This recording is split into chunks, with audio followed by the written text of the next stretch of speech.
Belum ya?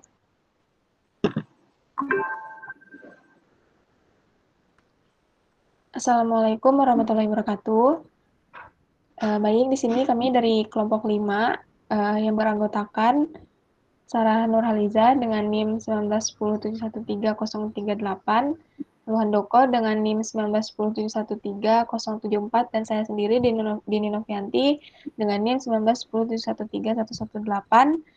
Di sini kami akan membahas mengenai IMS atau infeksi menular seksual. Nah, adapun pokok bahasan di sini yang pertama yaitu frekuensi dan distribusi menurut orang, tempat, dan waktu. Lalu yang kedua ada definisi dan etiologi. Yang ketiga patofisiologi dan faktor risiko, dan yang terakhir itu ada pengendalian dan pencegahan dari IMS. Baik, di sini kita akan membahas terlebih dahulu mengenai distribusi dan frekuensi dari infeksi menular seksual ini. Yang pertama, distribusi dan frekuensi menurut orang. Jadi kalau untuk menurut orang tercatat terdapat 448 juta kasus baru IMS, yaitu sifilis, gonore, klamidia, dan trichomonas yang terjadi pada kelompok remaja dan dewasa yang berusia 15 sampai 49 tahun.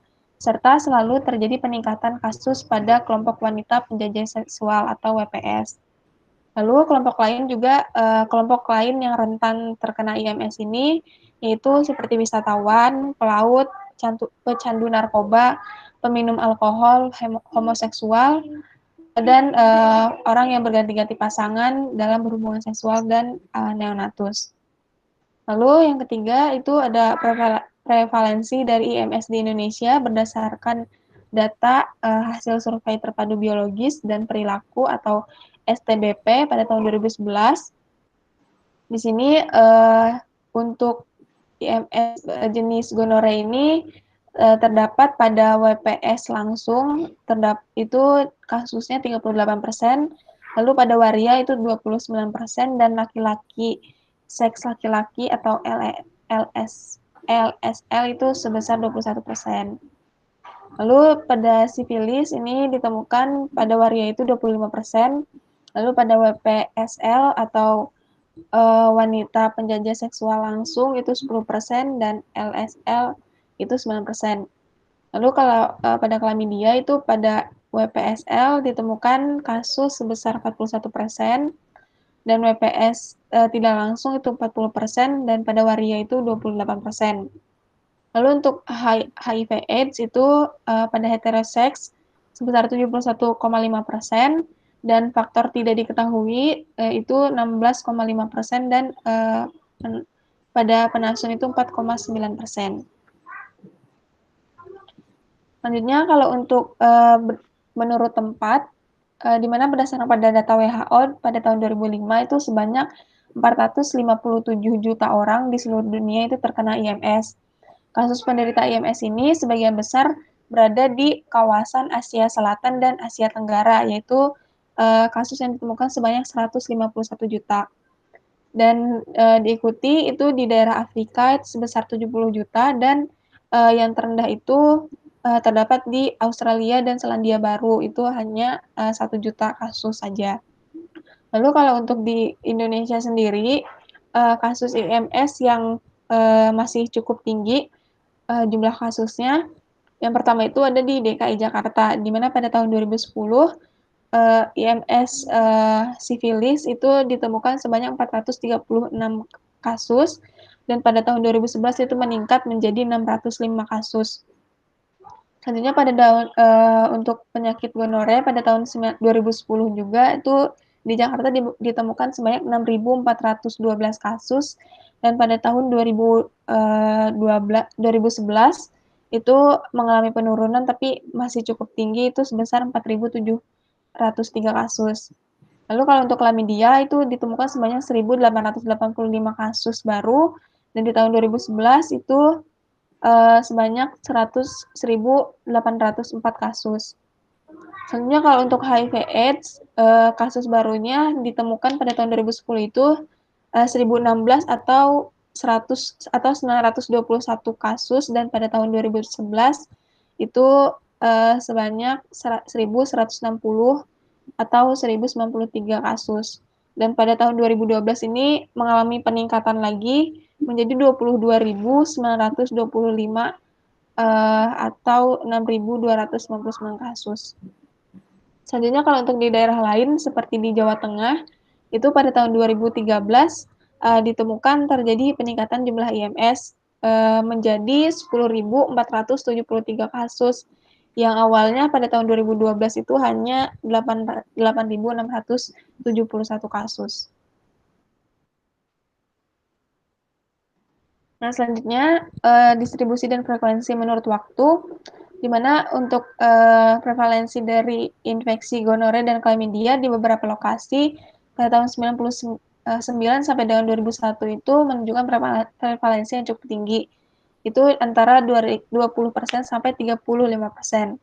Lalu kalau menurut laporan dari Survei Terpadu Biologis dan Perilaku atau STBP ini pada populasi kunci di beberapa kota di Indonesia pada tahun 2007, 2011, dan 2015 ini prevalensi dari IMS khususnya untuk HIV, gonore, chlamydia, dan sifilis ini masih jauh lebih tinggi dari target pengendalian IMS terutama pada populasi LSL atau laki-laki seks laki-laki, lalu wanita penjajah seks komersial secara langsung, dan waria.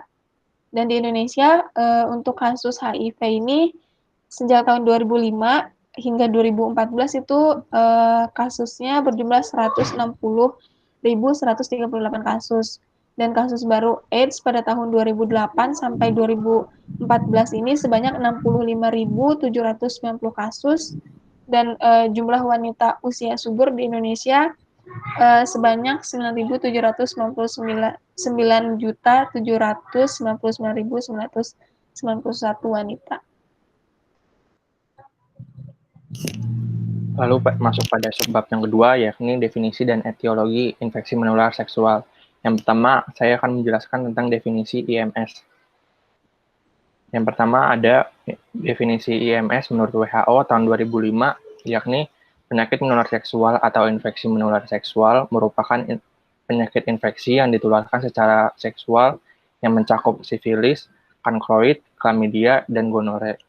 Lalu definisi kedua menurut Kemenkes RI tahun 2008, infeksi menular seksual adalah infeksi yang ditularkan terutama melalui hubungan seksual. Lalu definisi yang ketiga menurut Marmi tahun 2015, infeksi menular seksual atau adalah suatu gangguan atau penyakit yang disebabkan oleh bakteri, virus, parasit, atau jamuran ditularkan dari satu orang ke orang lain melalui kontak atau hubungan seksual.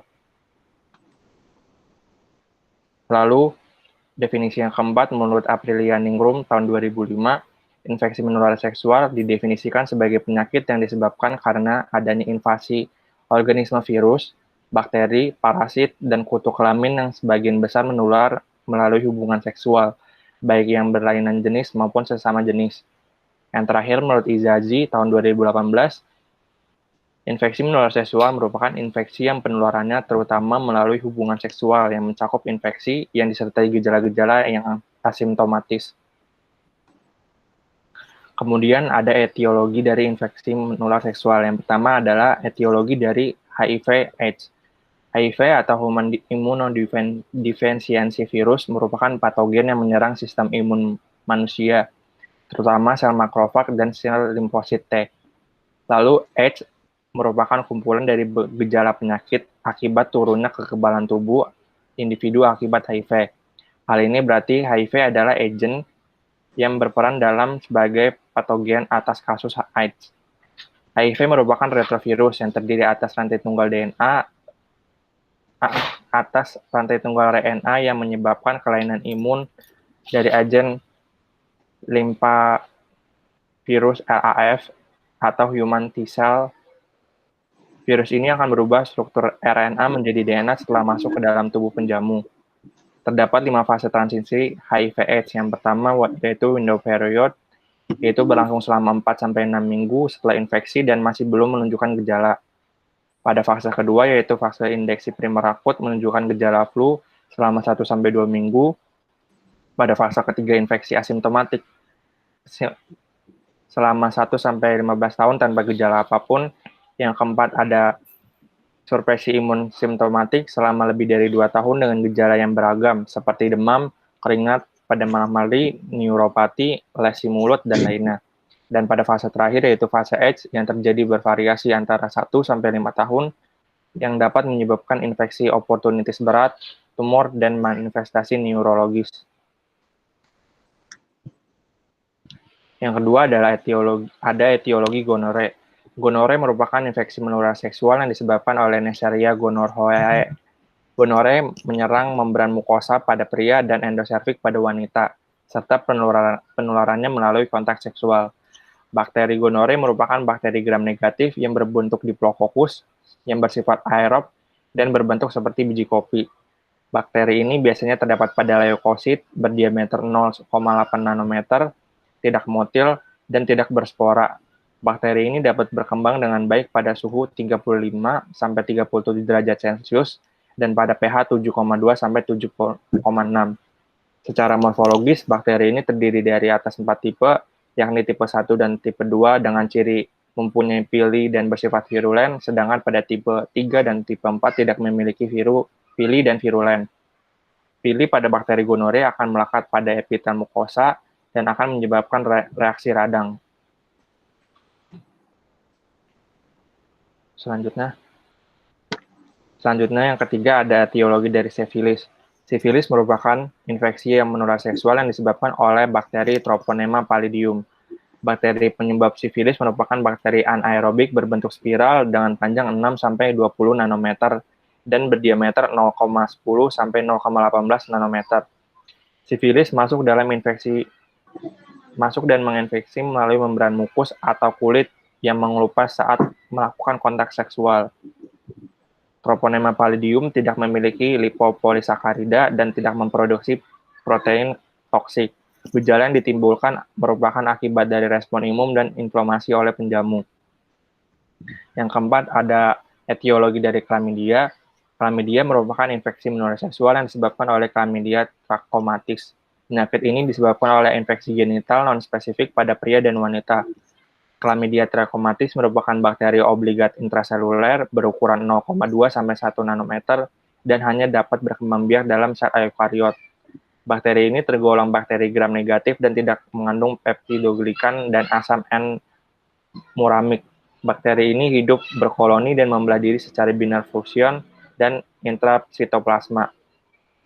Infeksi Chlamydia pada pria menyerang uretra dan epididymis, sehingga menyebabkan nyeri testikular, sedangkan pada wanita menyerang serviks atau uretra yang menyebabkan gejala rasa terbakar saat buang air kecil dan pendarahan setelah kontak seksual. Yang terakhir ada etiologi trichomoniasis. Trichomoniasis merupakan infeksi menular seksual yang disebabkan oleh protozoa Trichomonias vaginalis. Penyakit ini banyak ditemukan pada wanita seiring berjalannya usia, namun tidak cukup kemungkinan bahwa laki-laki dapat terinfeksi trichomoniasis. Secara morfologi, Trichomoniasis vaginalis memiliki 4 buah flagea dan salah satunya berperan sebagai alat gerak. Parasit ini banyak ditemukan pada uretra laki-laki dan perempuan, serta vagina perempuan. Gejala yang paling sering ditimbulkan akibat infeksi trichomoniasis adalah rasa kemerahan, rasa gatal, rasa nyeri saat berkemih, dan keluar cairan kuning kehijauan berbau busuk.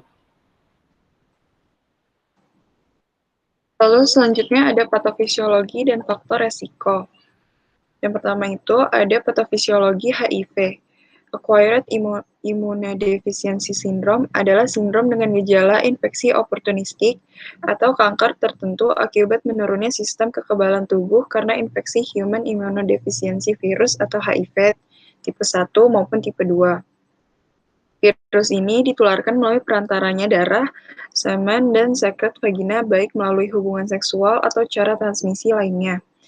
Human Immunodeficiency Virus menyerang sel yang memiliki antigen permukaan CD4, terutama limfosit T4 yang memegang peranan penting dalam mengatur dan mempertahankan sistem kekebalan tubuh. Jika sudah masuk ke dalam limfosit T4, Selanjutnya mengadakan replika sehingga menjadi banyak yang menghancurkan sel limfosit itu sendiri. Gen TAT yang terdapat dalam HIV dapat menyebabkan penghancuran limfosit T4 secara besar-besaran sehingga menyebabkan sistem kekebalan tubuh menjadi lumpuh. Selanjutnya itu ada gonore. Setelah melekat, gonokokus berpenetrasi ke dalam sel epitel dan melalui jaringan subepitel, di mana gonokokus ini terpajan ke sistem imun atau serum, komplement, imunoglobulin A atau IgA, dan lain-lain, dan difagositosis oleh neutrofil. Virulensi bergantung pada apakah gonokokus mudah melekat dan berpenetrasi ke dalam sel penjamu, begitu pula resistensi terhadap serum, fagositosis, dan pemusnahan intraseluler oleh polimorfonukleosid. Faktor yang mendukung virulensi ini adalah pili, protein membran bagian luar, lipopolisakarida, dan protase IgA. Lalu yang ketiga itu ada klamidia. Dibagi menjadi dua fase, yaitu fase 1 dan fase 2. Pada fase 1 atau fase non-infeksiosa, ini terjadi keadaan laten yang dapat ditemukan pada genitalia maupun konjungtiva. Pada fase ini, kuman bersifat intraseluler, berada di dalam vakuola, dan letaknya berada pada inti sel hospes atau badan inklusi. Selanjutnya, pada fase 2 atau fase penularan, jika vakuol pecah, kuman menyebar keluar dalam bentuk badan elementer yang dapat menimbulkan infeksi pada sel hospes yang baru.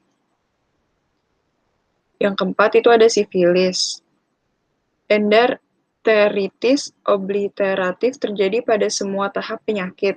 Keadaan ini berhubungan dengan infiltrasi perivaskular oleh makrofag dan sel plasma dalam cancre primer, hiperkeratosis pada sifilis sekunder kutan, serta nekrosis sentral dan granulomata pada guma. Treponema masuk ke tubuh melalui membran mukosa atau kulit yang mengalami abrasi di mana timbul cancre primer. Cancre ini sembuh secara spontan dalam 1-4 minggu dan menghilang bersamaan dengan tahap sekunder atau diseminat. Ketika treponema dapat diidentifikasi dari lesi kulit, selain itu dari darah, kelenjar getah bening, dan sistem saraf pusat. Lalu yang kelima itu ada trichomoniasis. Trichomoniasis vaginalis ini menimbulkan peradangan pada dinding saluran urogenital dengan cara invasi sampai mencapai jaringan epitel dan subepitel. Masa tunas rata-rata 4 hari sampai 3 minggu. Pada kasus yang lanjut, terdapat bagian-bagian dengan jaringan granulasi yang jelas. Nekrosis dapat di lapisan subepitel yang menjalar sampai di permukaan epitel. Di dalam vagina dan uretra, parasit hidup dari sisa-sisa sel, kuman-kuman, dan benda yang lain terdapat dalam sekret. Lalu ada faktor resiko kejadian IMS.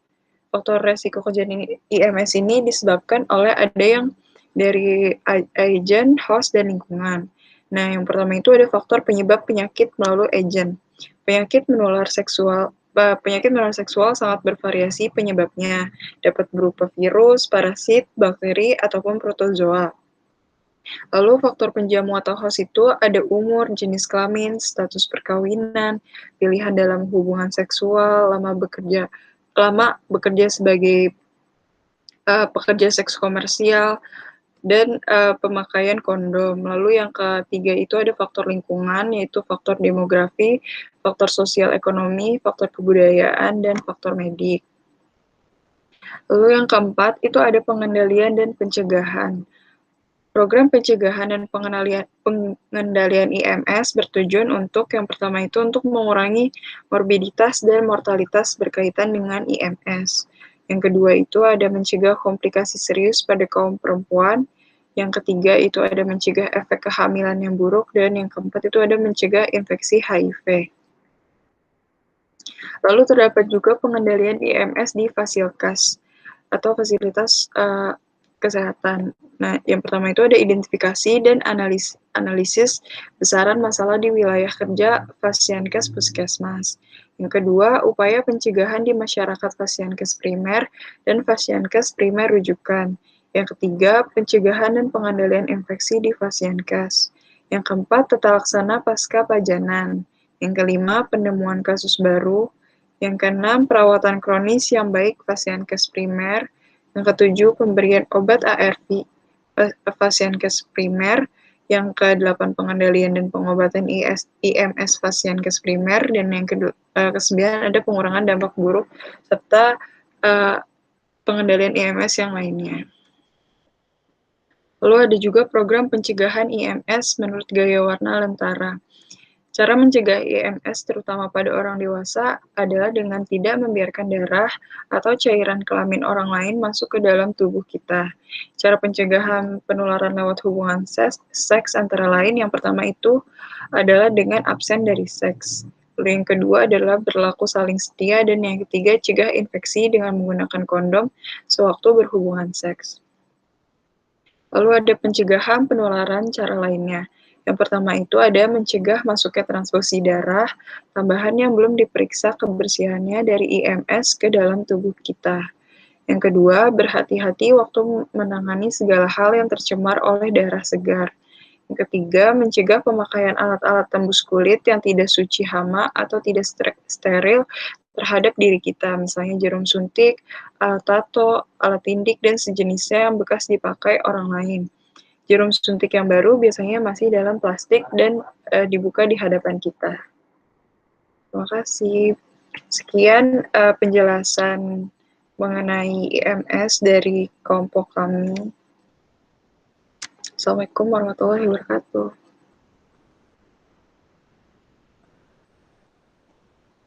Ini stop ya?